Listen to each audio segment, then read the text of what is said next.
জীব জাগো জীব জাগো গোরা চাঁদ বলে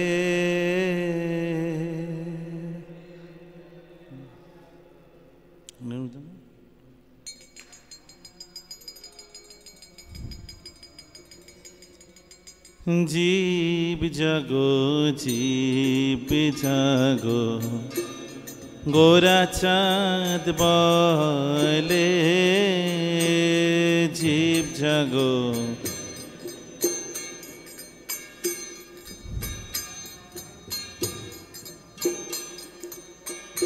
কত নিদ্রা যাও মায়া পিশাচির কোলে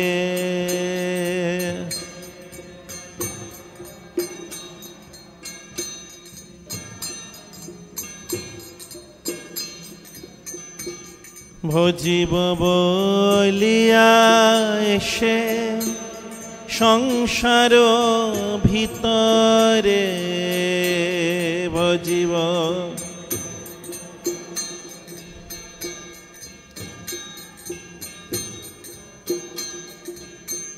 ভুলিয়া রহিলে তুমি অবিদ্যার ভারে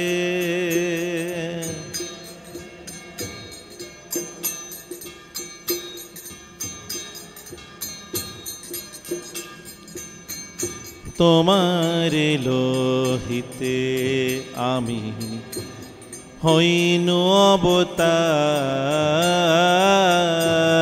তোমারে লোহিতে আমি হইনু আমি বিনা বন্ধু আর কে আছে তোমার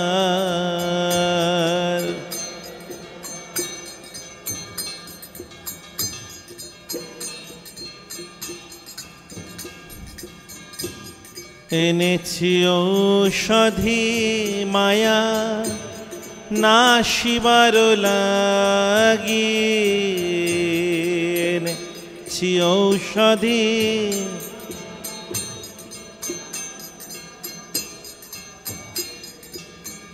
হরি নাম মহামন্ত্র লহ তুমি মাগি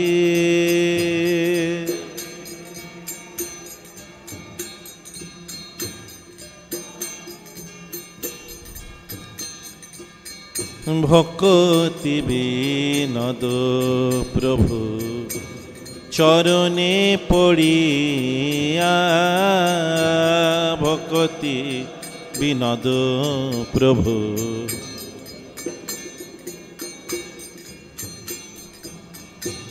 সেই হরি নাম মন্ত্র লহিল মাগিয়া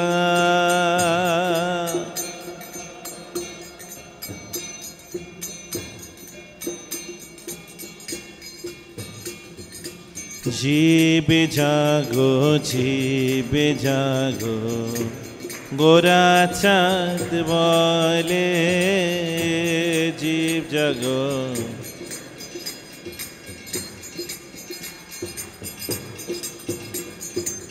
কত নিদ্রা যাও মায়া পিশাচির কোলে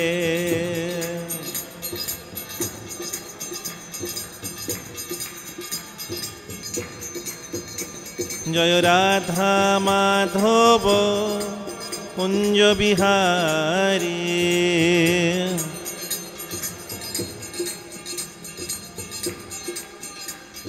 গোপীজন বল্লভ গিরিবরধারী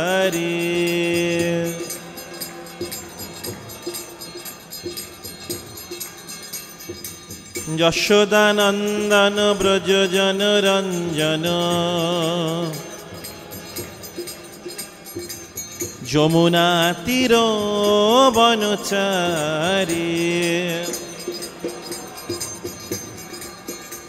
জয় শ্রী কৃষ্ণ চৈতন্য প্রভু নিত্যানন্দ শ্রী অদ্বৈত গদাধর শিবাসাদি গৌর ভক্ত বৃন্দ। জয় শ্রী কৃষ্ণ চৈতন্য।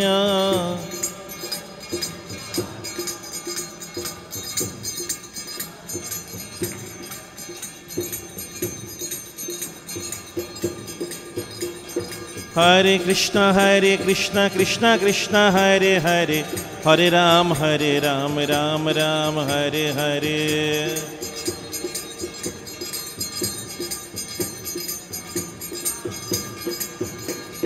হরে কৃষ্ণ কৃষ্ণ কৃষ্ণ হরে হরে, হরে রাম রাম রাম হরে হরে।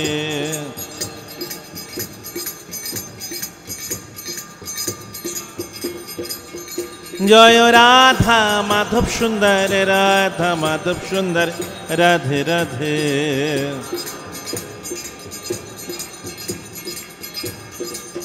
জয় পঞ্চতত্ত্ব পঞ্চতত্ত্ব পঞ্চতত্ত্ব, জয় পঞ্চতত্ত্ব।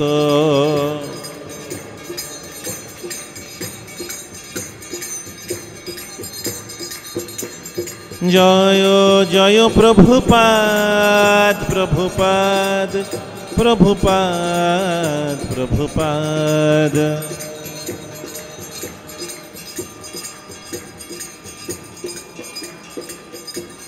নিতাই গৌরা হরি বল, হরি বল, হরি বল, হরি বল, নিতাই গৌরা হরি।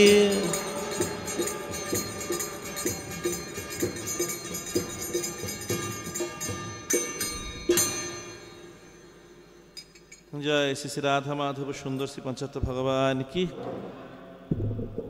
ওম অজ্ঞানতিমিরান্ধস্য জ্ঞানাঞ্জন শলাকয়া চক্ষুরুন্মিলিতং যেন তস্मै শ্রী গুরবে নমঃ। নমঃ বিষ্ণুপাদায় কৃষ্ণপৃষ্ঠায় ভূতলে শ্রীমতে জয়পতাকা স্বামিনীতি নামিনে। নমো আচার্যপাদায় নিতাই কৃপাপ্রদায়িনে গৌরকথা ধামোদায় নগর গ্রামোত্তারিণে। নমঃ বিষ্ণুপাদায় কৃষ্ণপৃষ্ঠায় ভূতলে শ্রীমতে ভক্তিবেদান্ত স্বামিনীতি নামিনে। নমস্তে সরস্বতী দেবে গৌরবাণী প্রচারিণে নির্বিশেষ শূন্যবাদী পাশ্চাত্যদেশতারিণে। বাঞ্ছাকল্পতরুভ্যশ্চ কৃপা সিন্ধুভ্যেব চ পতিতানাং পাবনেভ্যো বৈষ্ণবেভ্যো নমো নমঃ। পঞ্চতত্ত্বাত্মকং কৃষ্ণং ভক্তরূপ স্বরূপকং ভক্তাবতারং ভক্তক্ষং নমামি ভক্তশক্তিকম। শ্রী নিত্যানন্দ নমস্তুভ্যং প্রেমানন্দ প্রদায়িনে কলৌ কল্মষনাশায় জাহ্নভাপতয়ে নমঃ। নম মহাবদন্নায় কৃষ্ণ প্রেম প্রদায়তে কৃষ্ণায় কৃষ্ণ চৈতন্য নামিনে গৌড়তিষ্যে নমঃ। হে কৃষ্ণ করুণা সিন্ধু দীনবন্ধু জগৎপতে গোপেশ গোপিকাকান্ত রাধাকান্ত নমস্তুতে।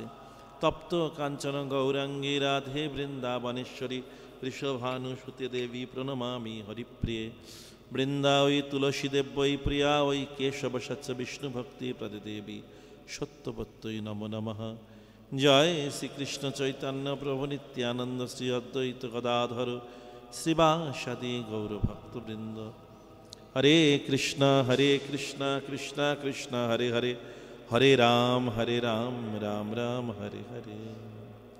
শ্রীমদ্ ভাগবতম প্রথম স্কন্ধ 18 নম্বর অধ্যায় 35 নম্বর শ্লোক।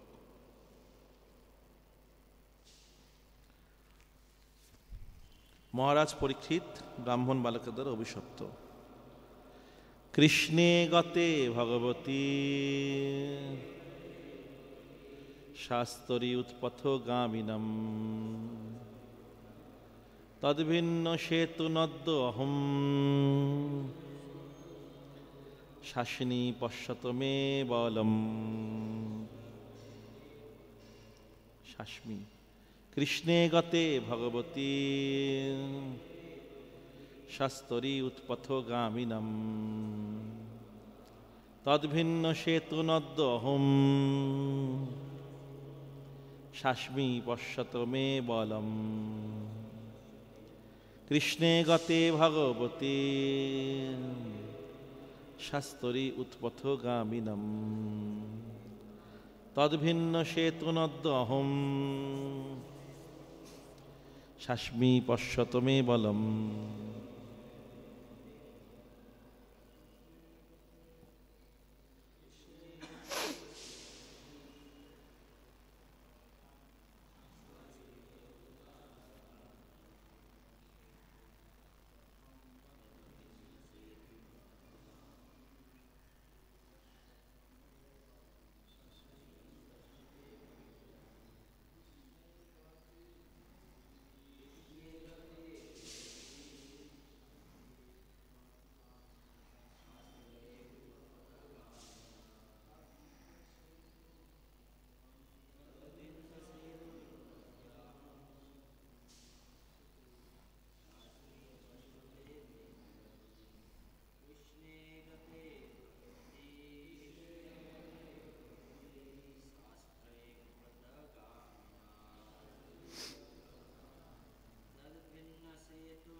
কৃষ্ণে ভগবান শ্রীকৃষ্ণ গতে এই জগৎ থেকে প্রস্থান করার ফলে ভগবতী পরমেশ্বর ভগবান শাস্তরী পরম শাসক উৎপথগামিনাং উচ্ছৃঙ্খলদের তদ্ভিন্ন বিচ্ছিন্ন হওয়ার ফলে সেতুন রক্ষক অদ্য আজ অহম আমি শাস্মি দণ্ডদান করব পশ্যত দেখো মে আমার বলম পরাক্রম। অনুবাদ: সকলের পরম শাসক পরমেশ্বর ভগবান শ্রীকৃষ্ণ স্বধামে গমন করেছেন বলে এই সমস্ত উচ্ছৃঙ্খল লোকেরা তাদের প্রভাব বিস্তার করছে, তাই আমি তাদের দণ্ডদান করছি, তোমরা আমার শক্তি দেখো। শৈল প্রভুপাদ কর্তৃক তাৎপর্য: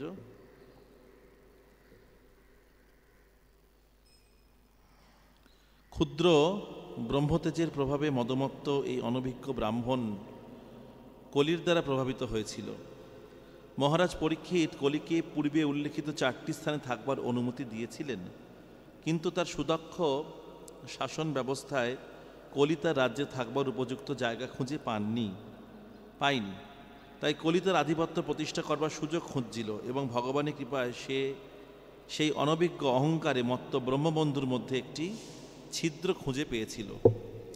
সেই ক্ষুদ্র ব্রাহ্মণ তার ধ্বংসকারী শক্তি প্রদর্শন করতে চেয়েছিল এবং সে মহারাজ পরীক্ষিতের মতো একজন মহান রাজাকে দণ্ডদান করবার দুঃসাহস করেছিল। শ্রীকৃষ্ণের অপ্রকটের পর সে তার স্থান অধিকার করতে চেয়েছিল। কলির দ্বারা প্রভাবিত সে সমস্ত উৎপাতগামী মানুষ শ্রীকৃষ্ণের স্থান অধিকার করতে চায়, তারাই এই প্রকার আচরণ করে। অল্প শক্তি লাভের ফলে মদমত্ত হয়ে তারা ভগবানের অবতার সাজতে চায়।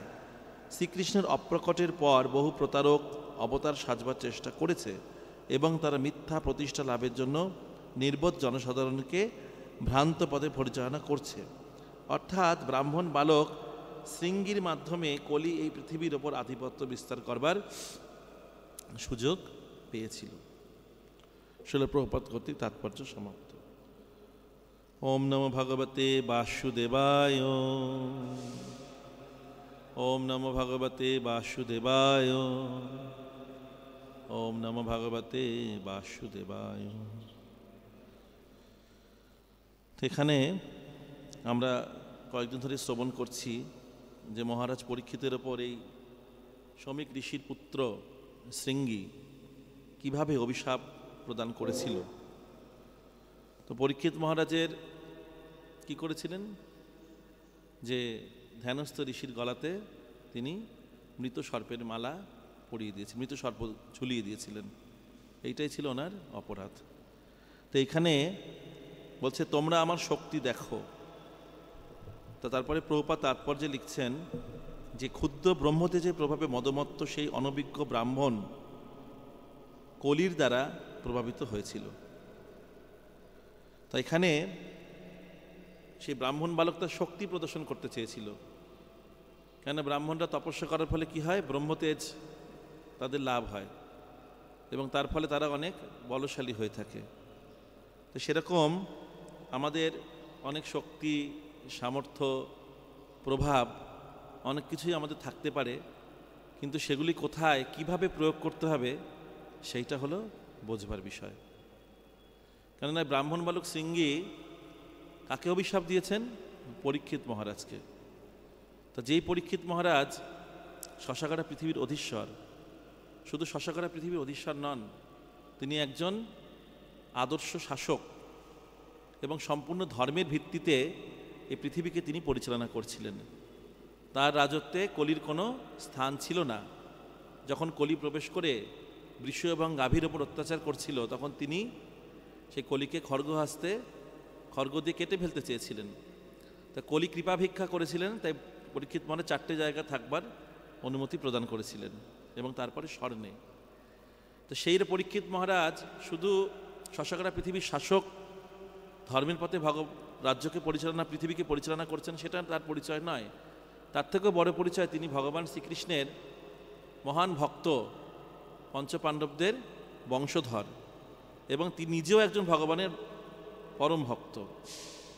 সেটা প্রমাণিত হয়, আমরা জানতে পারি 8ম অধ্যায়ে, এই প্রথম স্কন্ধের, সেখানে যখন উত্তরার গর্ভে পরীক্ষিত মহারাজ অশ্বত্থামা ব্রহ্মতেজের দ্বারা আক্রান্ত হয়েছিল, তখন ভগবান শ্রীকৃষ্ণ সেই গর্ভে প্রবেশ করে পরীক্ষিত মহারাজের প্রাণ রক্ষা করেছিলেন। এবং তার ফলে পরীক্ষিত মহারাজ যখন জন্ম নিলেন, পৃথিবীতে আসলেন, তখন তিনি ভগবান শ্রীকৃষ্ণ ধামে প্রত্যাবর্তন করেছেন। এবং তখন তিনি সব জায়গায় ভগবানকে খুঁজে বেড়াতেন, যিনি রক্ষা করেছেন তাকে খুঁজে বেড়াতেন, পরীক্ষা করতেন। এবং তাই নয়, তিনি ছোটবেলা থেকেই, এই ভাগবতমের 2য় স্কন্ধে বর্ণনা আছে এগুলো, পরীক্ষিত মহারাজের 3য় অধ্যায়তে প্রভুপাদ তাৎপর্য সব লিখছেন এগুলো। তো সেখানে তিনি কি করতেন, ছোটবেলা থেকেই খেলার ছলে ভগবানের বিগ্রহ নিয়ে খেলা করতেন।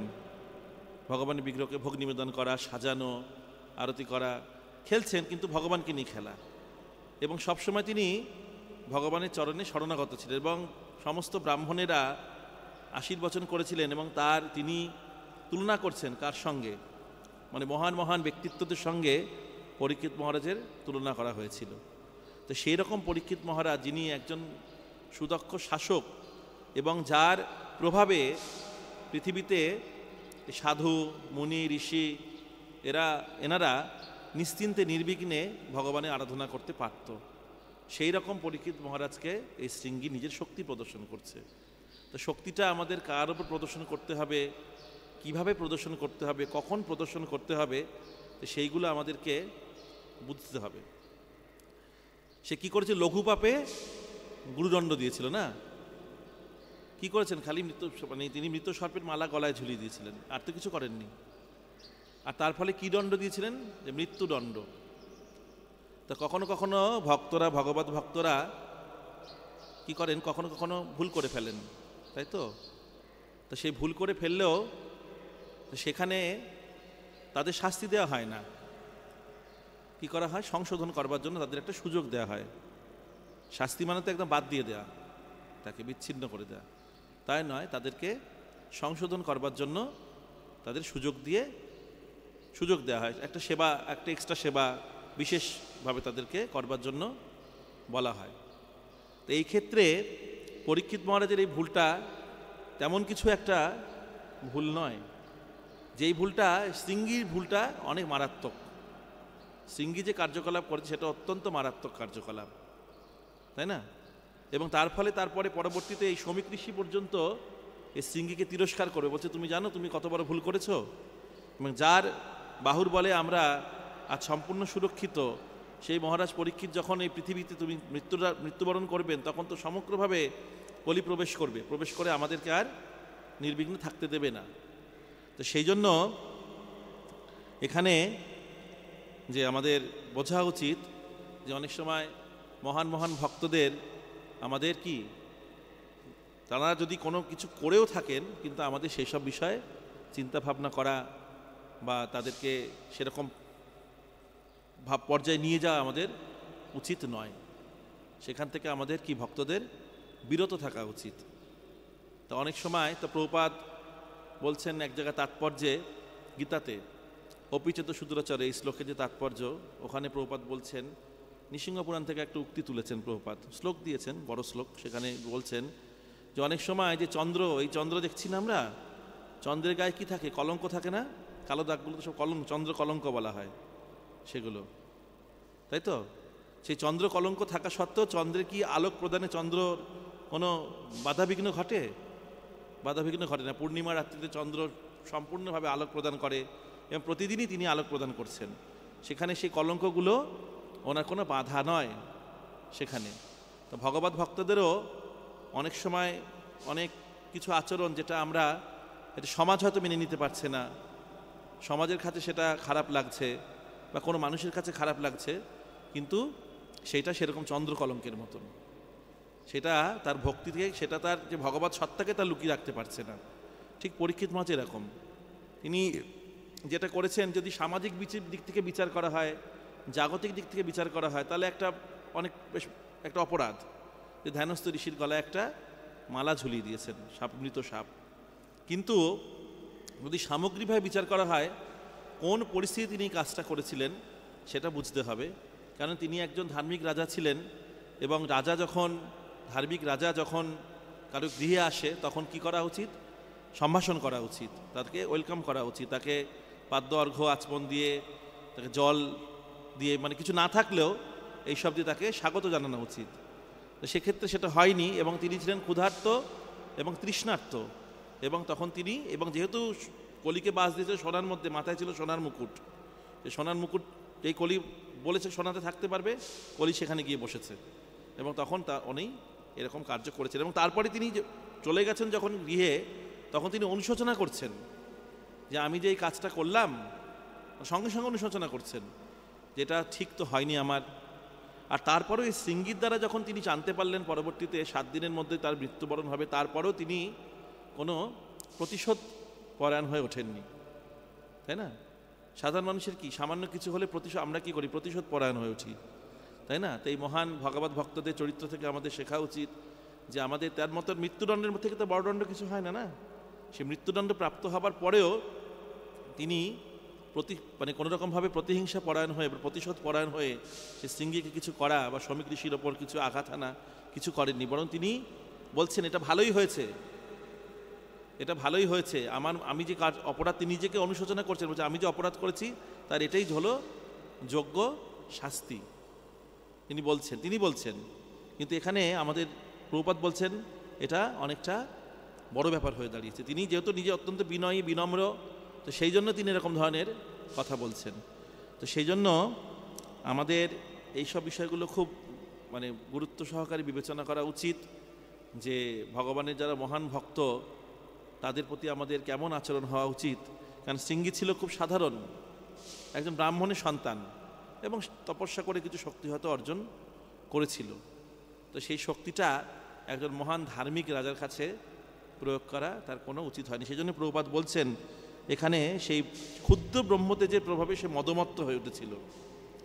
মদমত্ত হয়ে তারপরে যখন আমরা মদমত্ত হয়ে উঠবো, মানে অহংকারী হয়ে উঠবো, মদমত্ত মানে অহংকারী, আমাদের সামান্য শক্তির প্রভাবে, সামান্য তপস্যার প্রভাবে আমরা যদি মদমত্ত হয়ে উঠি, অহংকারী হয়ে উঠি, তখন আমাদের মধ্যে কি হবে? কলি প্রবেশ করবে।